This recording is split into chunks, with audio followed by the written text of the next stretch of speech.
Dotarliśmy na festiwal balonów, jest w okolicach 40 prawie i wszystkie zaraz startują. Niektóre już wystartowały właściwie. Jest tyle do nagrywania, że nie wiem co nagrywać.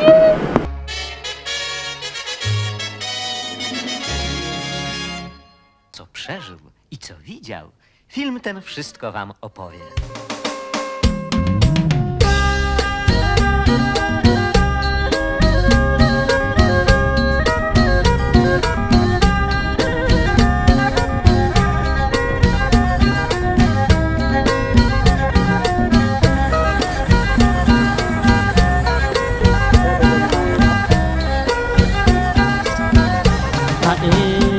Przyjechaliśmy do parku Simca, niesamowicie zadbanego i kolorowego parku na północy Tajlandii. Nawiasem mówiąc, park jest sponsorowany przez największy browar w Tajlandii. Co roku zjeżdża się tutaj 40-50 załóg balonowych z całego świata, żeby w walentynki brać udział w konkursach balonowych. Na czym te konkursy polegają, nie mam pojęcia, ale przypuszczam, że jest to wartość artystyczna. Może najdłuższy lot albo inny. Lot balonem kosztuje w okolicach $500, tak więc zdecydowanie wykracza poza budżet niskobudżetowej podróży. No ale kupienie balonu i koszenie z tego $500 za każdą jazdę się zdecydowanie opłaca. Taki balon można kupić za 10-20 tysięcy euro. Czysty profit. Wyczekaliśmy nadejścia wieczoru, bo balony plus ogień równa się niezły widoczek. Najedliśmy się lokalnego żarcia i nasłuchaliśmy tajskiej muzyki. Potem stwierdzam, że naród ten nie powinien brać mikrofonu do ręki. Zresztą ocencie sami.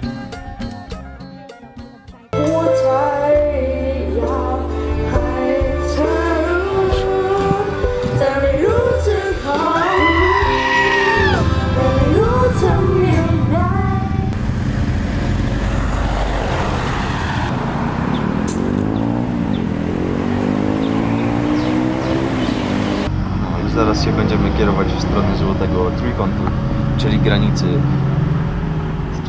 Birma i Laos i Tajlandia. Złoty Trójkąt to trójkąt graniczny, w którym styka się Birma, Laos i Tajlandia.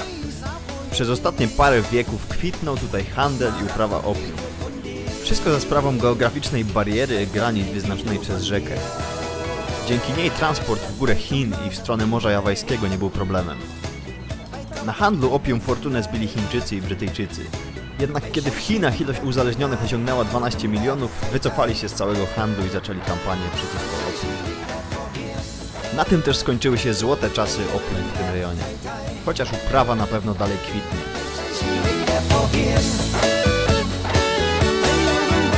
Jak na zamieszczonym w obrazku widać o tam, ta rzeka na lewo płynie w Birmę.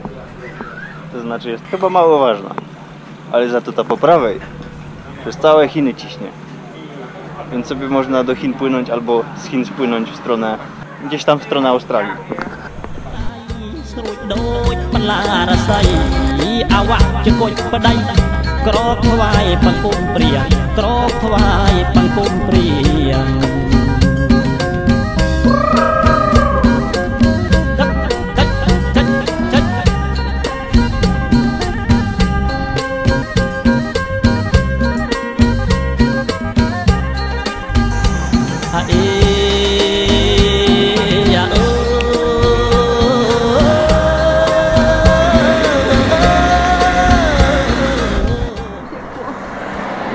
A mi też.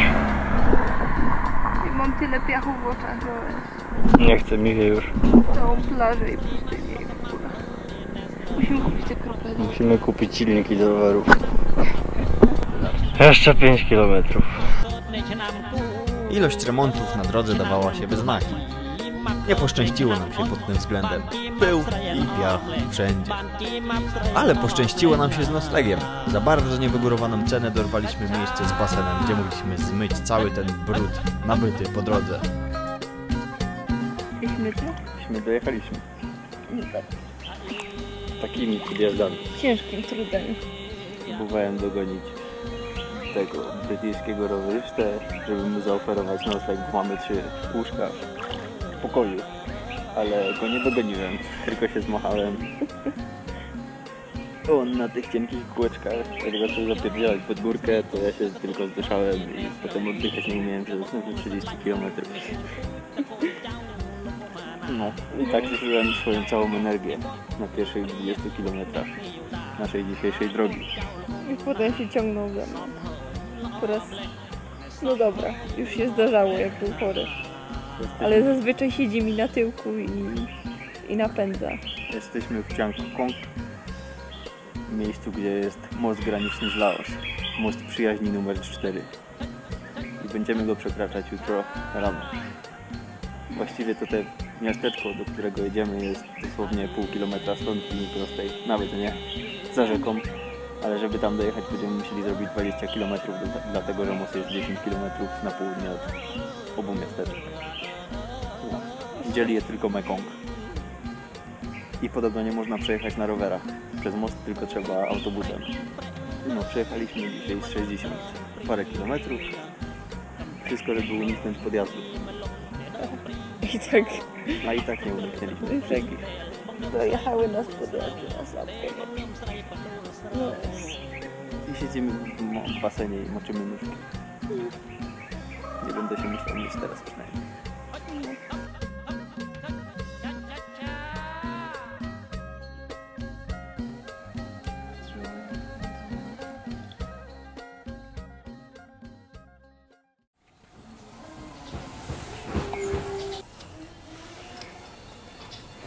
masz osoloną czapkę. A to jest akurat dobre gastro za całe 3 zł czy 4 zł. Ada przepłaciła wczoraj 8 i była niezadowolona. A ja wziąłem najtańsze i byłem zadowolony.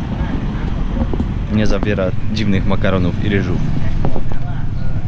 To jest większe niż wczoraj, nie? Jesteśmy w północnym królestwie teraz, całe zjeździliśmy mniej więcej. A potem wjedziemy sobie do południowego królestwa, gdzie są wyspy i jest ciepło i plażyście i piaszczyście. I w końcu opalę resztę I będzie można popływać wreszcie, a nie jakaś rzeka brudna jak ścieki, albo brązowa jak też ścieki. Całą listę dziwactw spisałem na temat Tajlandii, przynajmniej tutaj. Na przykład w kiblu jest taki wąż, jak w bidecie, ale nie do końca, którym się psika w dupsko. Znaczy dupsko, nie w dupsko. Zamiast papieru. Papier trzeba oszczędzać. Używałeś tego chociaż raz? Nie używałem tego ani razu. Bałem się. Albo że prysznic nie ma spływu w prysznicu, tylko 4 metry dalej. I woda cała łazienka jest mokra. Zapierdziela przez całą łazienkę. Albo że wszędzie są pick-upy, albo że wszędzie jest plastik. Ale? W sumie to nie jest aż tak zasypione na ilość tego, ile oni produkują. No nie, ale... No bo palą to wszystko, co też No jest właśnie. złe. I że nie idzie powietrzem oddychać w większości, bo jest takie gorsze niż na Śląsku czasami.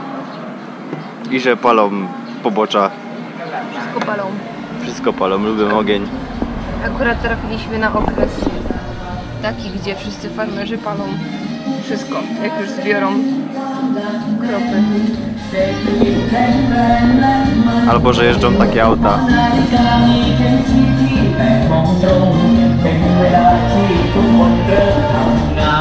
I to po włosku śpiewają chyba. Albo że nie umieją śpiewać i drą ryja nad tym karaoke, tak że nie idzie wytrzymać. To już nie jest karaoke. No to jest rararoke. Mieliśmy okazję kilka razy być w takim miejscu, gdzie akurat był jakiś koncert i jakaś scena. I strasznie fałszowali wszyscy. Dzieci zmuszają do śpiewu, a dzieci nie chcą śpiewać ewidentnie. Albo nie potrafią jeszcze. Albo że nie ma noży do jedzenia. I trzeba łyżką i widelcem jeść. Przy spaghetti to rozumiem, ale przy rybie już na przykład nie. To znaczy widelec się używa, żeby wspomagać łyżkę. I jeździ się po angielsku też tutaj. I tak jeżdżą pod prąd. Jeżdżenie pod prąd to całkiem normalne. Ja pierwszy raz mi skuter wyjechał na czołówkę. Jak jechałam w dobrą stronę, to nie wiedziałam, co zrobić. Nie? Do ostatniej chwili. A tak wygląda rzadki stan Ady, kiedy jest i zatankowana, i zapchana żarciem. I nie chce już jeść.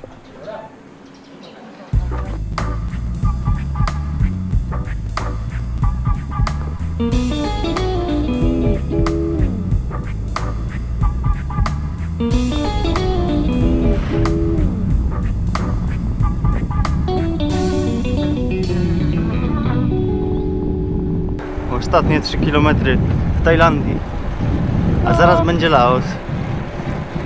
Ale przed tym jeszcze granica i 2 biura imigracyjne, więc mogą nas nie wpuścić albo coś. Albo możemy tam spędzić cały dzień.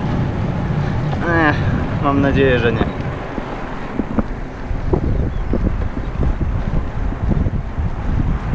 Bon voyage nawet padają. No to nie będzie widział. Takie coś trzeba wypełnić i chyba nic więcej. A tak, czy dzwoni?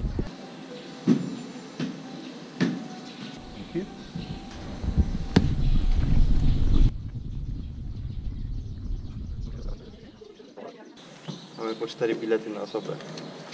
Ja bym się kłócił, taki rower zajmuje 2 osoby, a nie 4. Nawet jedną, jak się dobrze ucisnę. To jest za 4 osoby? Za 4 osoby? Tak. Rower? Tak. Nawet 5 biletów mamy. No, żeby autobusem jeździć, jak rowerem można.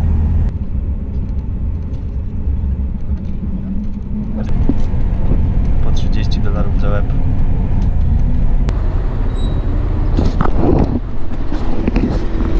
Pierony normalnie fajki wożą przez granicę za każdym kursem. Wszystko widziałem.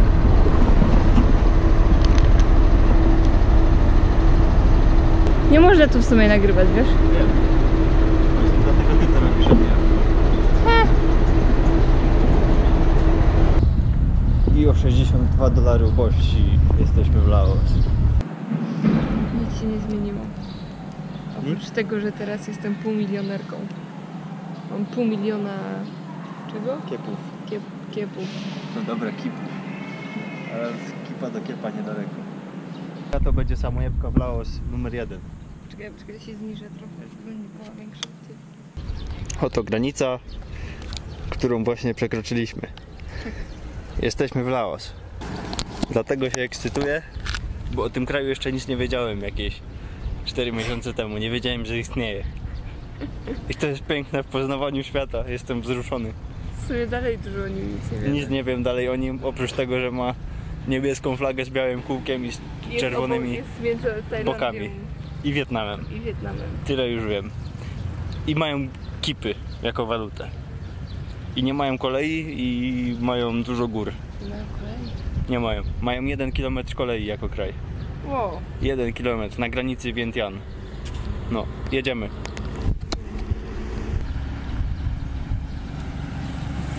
Jak się czujesz pierwsze 10 metrów w Laos?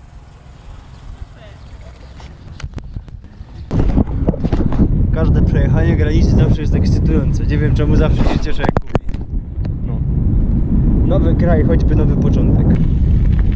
Nie przypuszczam, żeby tutaj się jakoś szczególnie różniło, ale inny ustrój polityczny.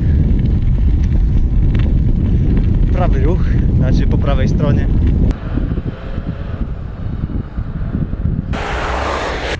No i Ada se pojechała zaś, któryś już raz, nie patrząc na mapy, w pizdu. Ja mówię, gdzie jedziemy, a ona jedzie po swojemu. Te kobiety i nawigacja.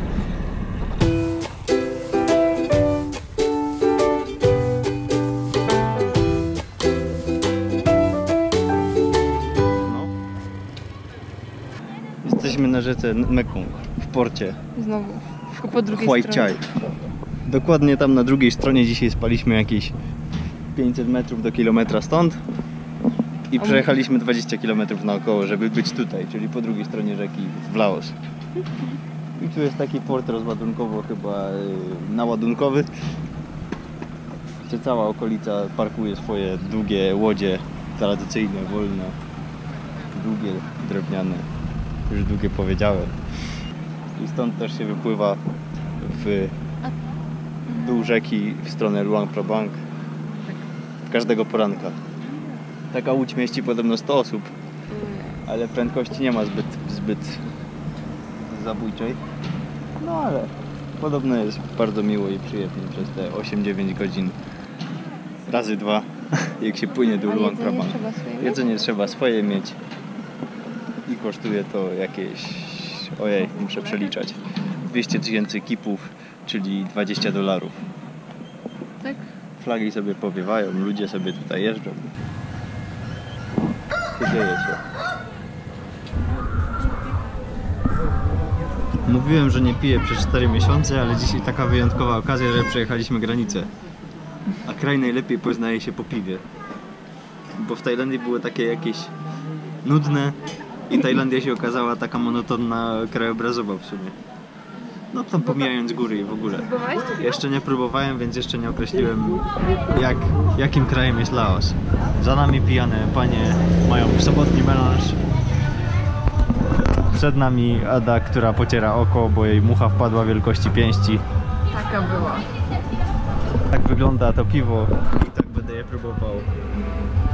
Smak jak... Zajeżdża takim po prostu piwem, takim jakie w lato jest potrzebne.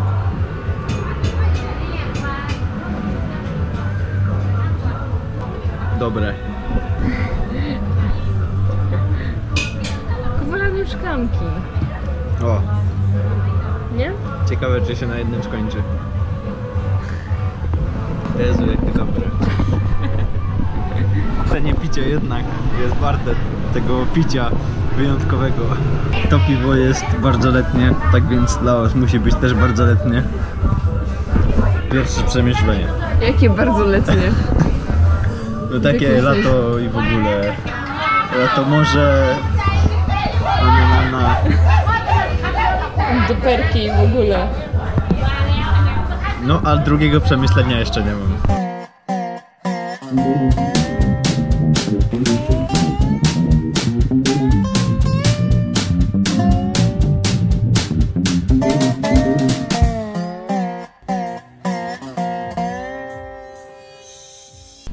Uroki komunistycznego ustroju.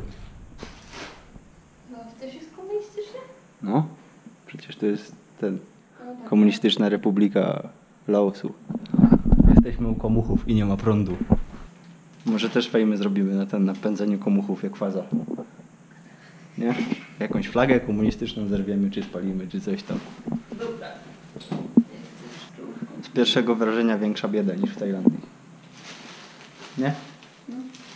Dziwnie, nie? Że widać od razu. No, widać.